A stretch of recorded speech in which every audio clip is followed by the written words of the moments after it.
শেষ পর্যন্ত এসে যদি মাউত হয় ইমানের সহিত, তাহলে বুঝবেন আপনার কপাল অনেক ভালো।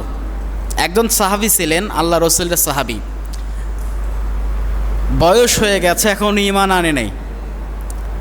পৃথিবীতে ইতিহাসে একজন সাহাবী আছে যে সাহাবী জীবনে এক ওয়াক্ত নামাজও পড়ে নাই, একটা রোজাও করে নাই, একটা হজও করে নাই, কিন্তু সে জান্নাতি। বলি সুবহানাল্লাহ। এক ওয়াক্ত সালাত সে আদায় করতে পারে নাই, কখনোই সে নামাজ আদায় করে নাই, অথচ সে মরে গেছে, সে জান্নাতি।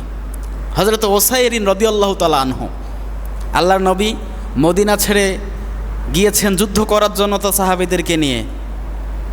এই সাহাবীর মনের মধ্যে সুচিন্তা জাগ্রত হলো, আহারে মদিনাকে রক্ষা করার জন্য মুহাম্মদ রাসূলুল্লাহ সব সাহাবীদেরকে দলবল নিয়ে চলে গেল, আর আমি এই মদিনার মধ্যে হাত গুটিয়ে বসে থাকবো না, আমি আজকে ইসলাম ধর্ম গ্রহণ করব আর আল্লাহ নবীর পক্ষে কুরাইশদের সঙ্গে যুদ্ধ ঘোষণা করলাম।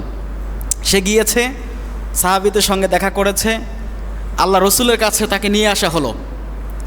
এ রাসূলুল্লাহ, এই আপনার এই সাহাবী সে ইসলামের সুধা পান করতে চায়, ইসলাম গ্রহণ করবে, ইসলাম গ্রহণ করেছে, যুদ্ধ শুরু হয়ে গেছে, এখনও জোহরের রক্তের সময় হয় নাই, আল্লাহর ইচ্ছা ওই সাহাবী ইসলাম কবুল করার পরেই যুদ্ধের মধ্যে শহীদ হয়ে গেছে। বলি সুবহানাল্লাহ। এক ওয়াক্ত নামাজ সে পড়তে পারে নাই। ওসাইরিনের লাশ দেখে আল্লাহ রসুল বলে, এই যুদ্ধের মধ্যে যত সাহাবী শহীদ হয়েছে, যতগুলো সাহাবী জান্নাতি রয়েছে, তার মধ্যে ওসাইরিন একজন। ওসাইরিন তার মধ্যে একজন, তার মানে সে কি জান্নাতি। তো শেষ পর্যায়ে এসে ইন্নামাল আমালু বিল খাওয়াতিম, শেষ বয়সে এসে যদি ইমান নসিব হয়, এটা তো কপাল, এটা ভাগ্য।